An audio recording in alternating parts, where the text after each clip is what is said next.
brought you by Silver Pumps and Motors. Top quality और consistent performance के लिए सिर्फ सिल्वर पंप्स नाम याद रखना. అబ్జెక్షన్ ఓవర్ రూల్ అంటున్నారు అనుపమ పరమేశ్వరన్. అయితే ఆమె న్యాయవాదిగా కోర్టులో నిలిచోలేదు. మరి న్యాయ వ్యవస్థతో అనుపమకి పనేంటి? లేటెస్ట్ గా రిలీజ్ అయిన జానకి వర్సెస్ స్టేట్ ఆఫ్ కేరళలో అనుపమ మరో స్టెప్ ముందుకేసి నటించారా? మిస్ పరమేశ్వరన్ సంగతులు చూసేద్దాం పదండి. టిల్లు స్క్వేర్ తో అనుపమ గ్లామర్ రోల్స్ కి షిఫ్ట్ అయిపోయారు. అనుకునే వారిని కాస్త రిలాక్స్ అవ్వమంటున్నారు ఈ బ్యూటీ.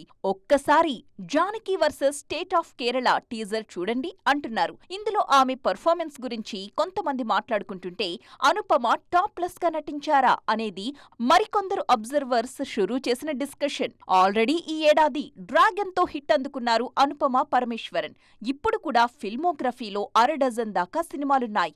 పరదాలో అనుపమ క్యారెక్టర్ మీద బిగ్ హోప్స్ పెట్టుకున్నారు ఫ్యాన్స్. విక్రమ్ తనయుడు ధ్రువ్ విక్రమ్ తో చేస్తున్న బైసన్ సినిమా ఎప్పట్నుంచో వార్తల్లో ఉంది. అది కాకుండా పెట్ డిటెక్టివ్, లాక్డౌన్ సినిమాలు సైతం అనుపమ ఫిల్మోగ్రఫీలో రిఫ్లెక్ట్ అవుతున్నాయి. తెలుగులో సంపత్ నంది డైరెక్షన్లో శర్వానంద్ సరసన నటిస్తున్న సినిమాకు మంచి బజ్ క్రియేట్ అయింది.